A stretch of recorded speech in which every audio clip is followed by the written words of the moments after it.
Meus queridos e minhas queridas, meus futuros doutores e futuras doutoras, Rafael Novaes, dando sequência às nossas aulinhas de ética, o nosso IE Ética para a primeira fase do exame de ordem. Estamos em um tema sensacional. E que tema é esse? Processo disciplinar. Sim, em aulas, encontros anteriores, nós já trabalhamos a ideia da atividade da advocacia, quem exerce essa atividade da advocacia. Vimos também que quem não é inscrito como advogado, impedido ou mesmo suspenso, não pode exercer a advocacia sob pena, então, desse ato ser considerado nulo. Vimos um importantíssimo tema sobre os direitos dos advogados. Analisamos o artigo 6º, 7º, o 7º-A e a novidade, o artigo 7º-B. Em seguida, falamos sobre a inscrição na UAB, os tipos de inscrições na UAB. Falamos sobre sociedade de advogados, a sociedade unipessoal de advocacia, a sociedade simples. Falamos também sobre o advogado empregado e iniciamos ali o tema relacionado com as incompatibilidades e impedimentos e, claro, os honorários advocatícios. Depois, começamos a falar sobre as infrações e sanções disciplinares. Vimos, então, que as infrações estão estampadas no artigo 34 do Estatuto. Lemos todos os incisos e a ética nos incisos. E, em seguida, vimos também as sanções. Sanções essas, só para relembrar, que se dividem em censura, suspensão, exclusão e a multa. Recorda que a multa nunca pode ser aplicada sozinha. Ela pode ser acumulada com a censura ou com a suspensão. E lembra que a censura, dependendo do contexto, pode ser convertida em advertência. E já também no finalzinho da aula anterior, começamos a falar sobre processo na UAB. E eu disse, olha, estudar somente pelo Estatuto não vai rolar. Estudar somente pelo Código de Ética também não vai dar certo. Porque existem informações desencontradas, existem informações omissas. Então, o que foi que eu fiz? Eu juntei todas essas informações já no nosso material. Então, talvez agora a gente não venha ler muitos dispositivos. A gente foque mais no nosso material para que você, portanto, compreenda como é que vai funcionar esse processo disciplinar. Processo esse utilizado para investigar aquele advogado, aquela advogada que eventualmente tenha praticado uma daquelas infrações que nós falamos na aula passada e venha responder por uma daquelas sanções que nós também já mencionamos. Lembra também que eu avisei a vocês, para quem está seguindo o Estatuto, esse momento nós deveríamos, na verdade,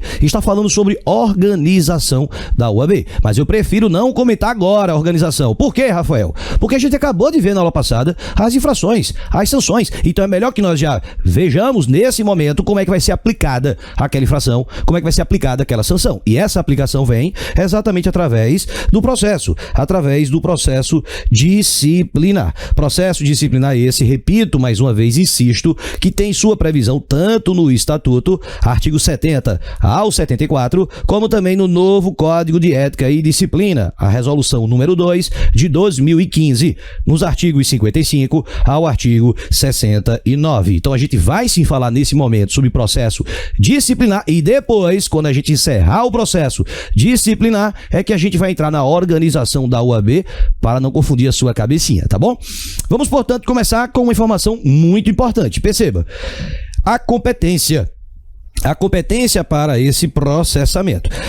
A regra determina que a competência para processamento e julgamento caberá ao Conselho Seccional em cuja base territorial tiver ocorrido a infração, que pode ou não ser aquela em que o advogado tem a sua inscrição principal. Nós já falamos sobre os tipos de inscrições, lembram? Nós vimos que a inscrição principal ele faz no conselho em que ele pretende atuar profissionalmente. Não tem limitação, pode atuar em quantas causas ele tem interesse. E lembre que a inscrição suplementar é aquela tida em outro conselho, quando ele passa a ter habitualidade naquele outro estado, habitualidade naquele outro conselho. E aí, essa habitualidade é configurada quando se ultrapassa 5 causas por ano. Então percebam esse exemplo aqui que eu vou colocar na tela. Ó, vamos supor aqui o seguinte cenário. Suponha então que você faz a sua inscrição como advogado, a sua inscrição principal lá no estado de São Paulo. Você fez sua inscrição principal em São Paulo. Porém, você sabe que mesmo com a inscrição principal, se você não tiver habitualidade, ou seja, a ideia de ficar dentro de 5 causas, você pode atuar em outros conselhos. Então vamos supor que você vai atuar aqui no meu estado, o estado de Pernambuco. Você está trabalhando aqui. E aqui em Pernambuco, você praticou uma infração disciplinar. Caramba, foi mesmo? Foi. Qual o conselho que vai ter a competência para processá-lo? São Paulo, onde você tem a inscrição principal, ou Pernambuco, onde você cometeu a infração? Acabamos de falar que esse dispositivo vai ser, então, esse caso concreto, essa competência vai ser, então, do estado de Pernambuco. Rafael, mas por qual motivo? Porque aquele estado ele vai reunir maiores elementos para realizar a investigação. Afinal de contas, aconteceu ali aquela infração disciplinar. Tá bom, então quem vai processá-lo é o estado em que praticou a infração. Mas quem vai julgá-lo? Ora, Rafael, processar tudo bem, mas o julgamento, óbvio que vai ser São Paulo. Não, óbvio não. Vai ser também Pernambuco. Muita atenção, porque isso pode ser um iaiética. A prova vem com o iaié e você, iaiética. Isso pode ser uma pegadinha. Ele pode colocar uma alternativa, um enunciado, argumentando exatamente isso. Argumentando que o processamento foi feito no local em que a infração foi cometida, mas que o julgamento foi feito pelo conselho em que ele tem inscrição principal. Isso tá errado, caramba. Olha o povo. Misericórdia, vai-te embora, vai-te embora, povo. Isso tá errado. Tome muito cuidado com isso. Porque a competência vai ser para processamento e para julgamento também. Processar e julgar. Rafael, existe alguma situação aí excepcional? Temos duas situações que vou fugir aqui um pouquinho dessa regra. A primeira eu vou comentar agora. E a segunda eu vou comentar depois, mas não se preocupe que eu volto pra gente poder compreender, tá bom? Mas vamos falar desses dois casos. Primeiro caso, então, qual seria? Olha aí, entretanto, se a infração for cometida perante o Conselho Federal, caberá a ele, Conselho Federal, o poder de punir. Então, muito cuidado com isso. Quer dizer, então, que o processamento e o julgamento vai ser feito no Conselho Seccional em que o advogado praticar a infração, que pode ser ou não aquele que ele tem a inscrição principal. Mas se for cometido perante o Conselho Federal, aquele cuja base fica em Brasília, nós vamos também falar sobre isso, quem vai ter a competência para processar e julgá-lo vai ser, então, o Conselho Federal. Então, cuidado com isso. Ocorrendo decisão condenatória irrecorrível, o Conselho Seccional processante comunicará o respectivo Conselho Seccional em que o advogado tem a inscrição principal para registro em seus assentamentos. Artigo 70, parágrafo 2º do Estatuto. Ou seja, dentro do meu exemplo, quer dizer, então, que foi processado, foi julgado em Pernambuco. Beleza. Depois que ocorreu o trânsito em julgado daquela questão administrativa, óbvio que Pernambuco vai ter que comunicar a São Paulo para que possa então ser colocado em seus registros, até mesmo eventual suspeição, para que ele não possa atuar naquele período, ou censura, ou a pior das hipóteses, né? A ideia da exclusão. Instauração do processo poderá ocorrer. Muita atenção com esses dois casos, tá? A instauração do processo poderá ocorrer. Vamos lá. Antes de começar a realizar essa leitura, eu sempre gosto de fazer um paralelo com os alunos para que fique mais fácil esse entendimento. Qual é o paralelo? Nem tudo que é levado para a OAB, efetivamente vira processo contra um advogado, contra uma advogada. Rafael, não entendi. Gente, nós sabemos que em algumas circunstâncias é apenas um cliente insatisfeito, é apenas um invejoso, é apenas uma pessoa querendo o seu mal, é apenas alguém querendo perturbar a sua vida, é apenas um outro tipo de posicionamento, como a gente já viu até a questão que envolve divergência política, divergência doutrinária, críticas que não têm a ver efetivamente com a prática de nenhuma infração. Então, nem tudo aquilo que será levado para a OAB efetivamente vai virar processo. É mais ou menos um paralelo com a esfera penal, processual penal. Todo inquérito policial efetivamente vira processo penal? Não. Então o que eu quero aqui que você compreenda é que esse início que eu vou te mostrar, ele corresponde ao que eu denomino de fase pré-processual. Como assim fase pré-processual? Vai se verificar, através de elementos prévios, se realmente aquele advogado, aquela advogada, merece responder a um processo. Para você poder visualizar melhor, eu vou até antecipar aqui um quadrinho, que a gente vai mostrar depois, que é esse quadrinho aí que está na sua tela. É como se fosse uma fase pré-processual. Só depois dessa última etapa, que é o chamado despacho do presidente, o presidente do respectivo conselho seccional, apenas com esse despacho é que aquilo ali vai virar processo administrativo efetivo contra o advogado. Processo administrativo disciplinar efetivo contra o advogado. Então talvez nem vire processo, talvez aquilo ali venha a ser até arquivado. Mas o que eu quero lhe mostrar, eu vou voltar para esse slide daqui a pouco, é que nós estamos aqui ainda, ó. Pode começar como? De ofício ou por meio de representação. Como eu já lhe disse, nem tudo efetivamente vai virar processo contra o advogado. Uma outra observação muito bacana é: A OAB, a Ordem dos Advogados do Brasil, é uma das instituições que mais lutam pelo direito de defesa, pelo direito ao contraditório, pelo direito de você provar sua inocência. Isso não vai ser diferente nos processos da própria OAB. Para que um advogado venha a ser efetivamente condenado, efetivamente punido, ele pode alegar tudo, menos cerceamento de defesa. Porque você vai perceber que ao longo de todo esse tempo dentro do processo, ele pode suscitar sua defesa, gente. Para que um advogado possa ser condenado, foi sim oportunizado para ele, em vários momentos, a possibilidade de se defender. Mas vamos então começar aí. Como é que pode começar esse processo disciplinar? De ofício, quando o conselho competente obter informações, Quando o conselho obter informações sobre o fato através de fonte idônea ou em virtude de comunicação da autoridade competente. Então pode começar de ofício? Pode. Veja que quem diz isso é o estatuto, mas a resposta está no código de ética. Muito interessante essa dobradinha que os dois têm que fazer, senão a gente não entende. Então primeiro pode começar então de ofício, Quando através de informação de uma fonte idônea ou de uma autoridade. Vamos lá. Imagina então, já foi até objeto de prova isso, imagina então que alguém coloca uma cartinha anônima embaixo da porta do Conselho Seccional da UAB, ou joga dentro do para-brisa do carro do presidente do Conselho Seccional, de algum conselheiro. Colocou aquilo ali de maneira anônima. Você acha que isso efetivamente é uma fonte idônea para que possa ser iniciado esse processo? É claro que não, gente? Óbvio que não. Porque senão qualquer pessoa iria se valer do anonimato para querer prejudicar a sua vida. Então anonimato não é fonte idônea. Qualquer pessoa até pode levar aquela informação, mas vai ter que demonstrar quem é essa pessoa para evitar que advogados sofressem muito com esse anonimato. Então não pode. Lembro que certa vez caiu uma questão exatamente sobre esse tema. Não lembro nem se está no material, mas a questão falava que recebeu uma missiva anônima, uma cartinha anônima, e que o presidente, considerando aquela situação, arquivou. Só isso aí não é fonte idônea, arquiva. Mas meses depois teve uma operação da Polícia Federal, que foi até objeto de uma reportagem, e ali sim se verificou que aquele advogado tinha realmente praticado aquela infração. A UAB agora poderia, de ofício, iniciar o processo. Pode, porque agora houve uma fonte idônea, a reportagem, a investigação da Polícia Federal. Outro cenário é a ideia da própria representação por uma autoridade. Lembra que a gente ficou até brincando aqui? Olha, você fez tudo o que tinha pra fazer no fórum. Já fiz tudo que tinha pra fazer. Agora eu vou pra casa, eu vou descansar um pouco. Mais tarde eu vou sair com um gato, vou sair com a gata. De repente o juiz abre a porta, olha pra você e pergunta: você é advogado? Você é advogada? Aí você tem vontade de dizer o quê? Só não, eu sou protozoário ainda, sou estagiário. Brincadeiras à parte, você sendo advogado, advogada, um juiz lhe chamando para atuar naquele processo, não tendo defensoria pública, você não tendo nenhuma outra situação excepcional, nenhum outro fato para justificar, você poderia negar esse atendimento? Não.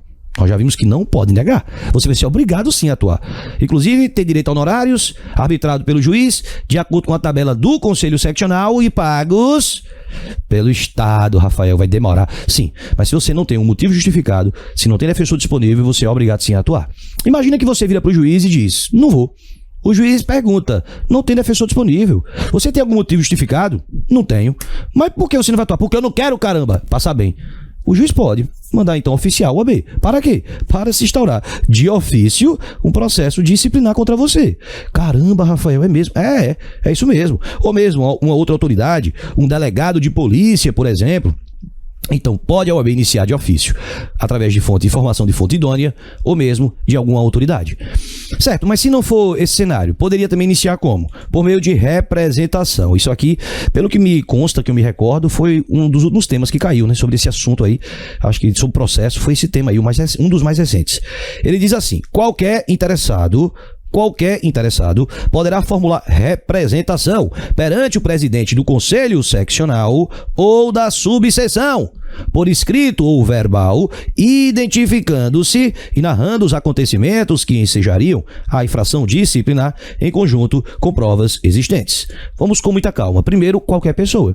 Não é apenas um advogado que pode representar contra outros advogados. Não, qualquer pessoa. Mas não é advogado, passou no meio da rua e viu aquela situação. Pode representar? Pode representar. Qualquer pessoa. Começa logo por aí.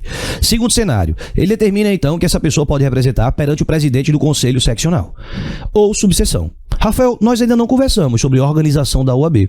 É verdade, mas deixa eu lhe falar logo, cada estado é um Conselho Seccional. Então, Conselho Seccional Pernambuco, Conselho Seccional Bahia, Conselho Seccional Rio Grande do Norte, Conselho Seccional Rio Grande do Sul, Conselho Seccional Goiás, Conselho Seccional Mato Grosso do Sul, Conselho Seccional Mato Grosso. Então, cada estado tem um presidente da OAB, o presidente do Conselho Seccional.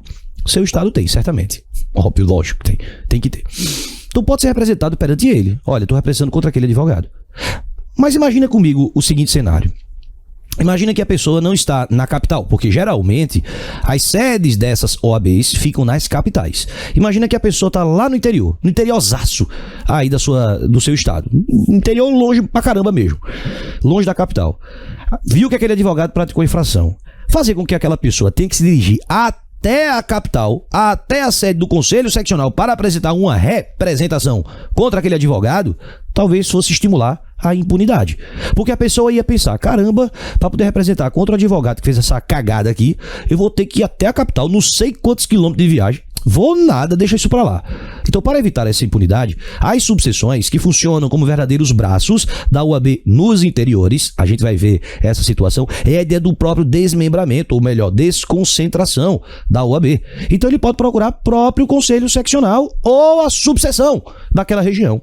Então, olha, o Conselho Seccional está na capital, mas a subseção está a 10 quilômetros, ou na cidade tem, ou na cidade vizinha tem, a sede dessa subseção, vou procurar aquela subseção. Certo, a partir do momento que se apresenta, pode levar já tudo por escrito? Pode, ou pode narrar os fatos. O que não cabe, como eu já falei, é o anonimato. O anonimato não é considerado fonte idônea, por isso que tem que se identificar, beleza? E a ética, anonimato não pode, tá lá no artigo 55, parágrafo 2º, não pode anonimato, não é considerado fonte idônea. Então o processo na OAB, ele pode começar de ofício ou por representação, lembrando que não cabe o anonimato. Avançando, vamos lá. Compete ao Tribunal de Ética e Disciplina, TED, da respectiva seccional, julgar os processos disciplinares instituídos pelas subseções ou por relatores do próprio Conselho, com suas competências definidas no Código de Ética e Disciplina. Os estados, com o seu TED, o seu Tribunal de Ética, vão ficar responsáveis por realizar esse julgamento. O TED do Conselho em que detém a inscrição principal, o advogado, poderá suspendê-lo preventivamente quando o caso tomar repercussão prejudicial à dignidade da advocacia, depois de ouvi-lo em sessão especial. Neste caso, o processo disciplinar deve ser concluído no prazo máximo de 90 dias. Vejam que aí é uma construção tanto do Estatuto junto com o Código de Ética. Atenção. Preste muita atenção com isso. Atenção com o que, Rafael? Lembra lá no exemplo que eu mencionei para vocês? O advogado ou a advogada praticou a caquinha em Pernambuco. Quem é que vai processá-lo? Pernambuco. Quem é que vai julgá-lo? Pernambuco. Isso é fato. Depois apenas seria comunicado ali São Paulo, onde, no meu exemplo, teria sua inscrição principal. Perfeito, beleza. Se for perante o Conselho Federal, a gente já sabe que o Conselho Federal é que vai julgar. Mas imagine que essa caquinha que o advogado fez aqui em Pernambuco não foi só uma caquinha, não. Foi uma cacona. Ganhou uma repercussão muito negativa para a advocacia. Ele ainda está respondendo ao processo disciplinar. Mas pode ser que, diante dessa repercussão, ele venha a ser suspenso preventivamente. Essa suspensão preventiva, ela vai ser dada por qual conselho? Pernambuco ou São Paulo? São Paulo, viu? Então, muito atenção a isso. Lembra que eu falei, olha, a competência é onde praticar a infração, mas tem duas situações especiais. Uma quando é perante o Conselho Federal e a outra é a suspensão preventiva. A suspensão preventiva vai ser feita pelo Conselho e que ele tem a inscrição principal. Tá bom. Mas suspendê-lo preventivamente, como assim? Vai designar uma audiência para poder lhe escutar e pode ser suspenso. E se o advogado não comparecer? Se ele não comparece, gente, aos atos de um processo, tem que ser nomeado um defensor para ele, tá? Um advogado defensor dativo para que possa fazer a defesa do advogado. Foi suspenso. Que merda, foi mesmo? Foi suspenso. Essa investigação ela tem que ser concluída no prazo de 90 dias. Rafael passou os 90 dias, nem São Paulo concluiu, nem Pernambuco concluiu. Ele volta a advogar. Afinal de contas, é o seu sustento, tá bom? Então esses temas também podem cair na sua prova e a gente tá muito esperto quanto a isso. Venha comigo. Avançando, instaurado o processo, esse tema cai pra caramba também, preste atenção. Instaurado o processo, seu trâmite ocorrerá sob sigilo até seu término, apenas tendo acesso às suas informações, às partes, seus defensores e à autoridade judiciária competente. Gente, essa ideia do sigilo é algo importantíssimo, porque imagine vocês que um advogado está apenas respondendo a um processo disciplinar. e é dado amplo conhecimento a isso, as pessoas vão logo pré-julgá-lo. Olha ali, aquele advogado. Eu sempre soube, nunca me enganou. Ladrão, safado, corrupto, aquela advogada não presta pra nada. Vai acabar com a imagem daquele profissional. E no final, acabou provando sua inocência. Tarde demais. Nós sabemos que o pior julgamento que existe é o julgamento social, porque a sociedade lhe impõe, a sociedade lhe julga, a sociedade lhe condena, e você, como diz o ditado, é cancelado, né? Então, para evitar essa situação, o processo vai correr todo sobre sigilo, só tendo acesso às partes, só tendo acesso os procuradores, ou seja, advogados que a parte constituiu e quem vai julgar aquele processo. Caiu uma vez uma questão na prova da FGV que falava que duas advogadas se encontraram no corredor do fórum. Aí uma disse: olha, amiga sua louca, tô sabendo que você tá respondendo ao processo. Aí ela disse: não adianta esconder. Foi afixado um edital na entrada do fórum, foi da UAB, falando desse processo. Porra, que sacanagem, né? Então isso não pode, tá bom? Recebida a representação, o presidente deve designar relator a quem compete a instrução do processo e o oferecimento de parecer preliminar a ser submetido ao Tribunal de Ética e Disciplina. Lembra o que eu falei? Ou seja, vai ser dado um pré-processo. Olha, representou, beleza. Designa um relator. Tá bom, o relator então vai fazer esse parecer preliminar, vai juntar aqueles elementos prévios para verificar se realmente aquilo ali merece virar um processo ou se aquilo ali é uma briga de galinha, briga de vizinho, cliente satisfeito, se ele vai propor o arquivamento. Ao representado será assegurado amplo direito de defesa, podendo acompanhar o processo em todos os termos, pessoalmente ou por intermédio de procurador, oferecendo defesa prévia após ser notificado. A possibilidade da defesa prévia. Olha aí, então quer dizer que pode começar de ofício ou por representação. Lembra que não cabe o anonimato. Pode ser designado ao presidente do Conselho Seccional, ou seja, do próprio Estado ou da subseção. Foi recebida, tá tudo certo, o presidente vai designar um relator por sorteio, delega ao Tribunal de Ética essa função. O que é que esse relator vai fazer? Vai juntar ficha cadastral, certidão negativa, positiva, verificar os elementos prévios com os quais o advogado praticou aquela infração. Se o relator tiver dúvidas, eu não estou muito certo quanto a essa representação não. Ele pode mandar notificar o representante para em 15 dias prestar esclarecimentos. É como se fosse uma emenda à petição inicial. Mas não, o relator olhou, para mim está tudo certo. Vamos chamar então quem? Vamos chamar o próprio acusado para que realize a defesa prévia. Lembre-se da aula passada que eu deixei muito claro para vocês na aula passada. Eu disse que os prazos na OAB são todos em 15 dias para facilitar a vida dos advogados que já vivem com a pancada de pluralidade de prazos. A gente já falou sobre isso. O relator, então, vai emitir um parecer. Esse parecer pode ser pela instauração. Olha, eu acho que realmente merece virar um processo administrativo disciplinar. Existem indícios fortes de que esse advogado, de que essa advogada tenha feito cagada, tenha feito bobagem.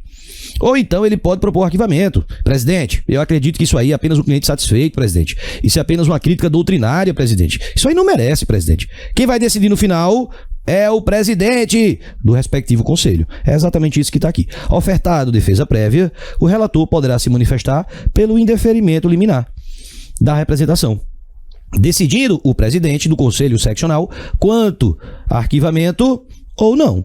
Como é, Rafael? Pode ser que o relator entenda pelo arquivamento e o presidente diz não, eu vou instaurar. Vai virar PAD, sim. Pode ser que aconteça também o inverso. Ou seja, ele queira instaurar e o presidente diz não vai virar PAD. No final das contas, a decisão vai ser do presidente. Agora, óbvio, lógico que ele vai ter que justificar porque está arquivando ou porque está instaurando, tá bom? É importante que você lembre disso. Admitida a representação, o presidente do Tribunal de Ética e Disciplina, após o oferecimento do processo devidamente instruído, designa por sorteio novo relator para proferir voto. Como é, Rafael? Gente, se aquilo ali virou realmente processo, vai ter que ser designado um novo relator. Por qual motivo? Por que não pega o mesmo relator anterior? Porque se virou processo, provavelmente aquele relator anterior, ele já está inclinando-se para condenar o advogado. Então é preciso que se dê outros olhos sobre aquele processo. Por isso que eu iniciei a aula falando que para alguém ser condenado, caramba, por um processo disciplinar, pode alegar tudo, menos cerceamento de defesa. Porque aqui existem várias oportunidades de se defender. Rafael, virou então processo. Virou um processo administrativo disciplinar perante aquele advogado. Virou um PAD. E agora? Ele vai ter direito de defesa? Vai. Vai ter direito de audiência? Vai. Pedir perícia? Vai. 15 dias. Vai ter sim amplo direito de defesa. E ao final, Ao final do julgamento do processo disciplinar, lavrar-se-á acórdão, do qual constarão, quando procedente à representação, o enquadramento legal da infração. Quando a gente fala em enquadramento legal da infração, lembre-se que as infrações estão previstas no artigo 34, né, como a gente já viu. Locupletar-se, né, a ideia de fazer falsa prova, ou mesmo a ideia de entrar em acordo com a outra parte, não prestar contas, enfim, tudo aquilo que a gente já falou de infrações.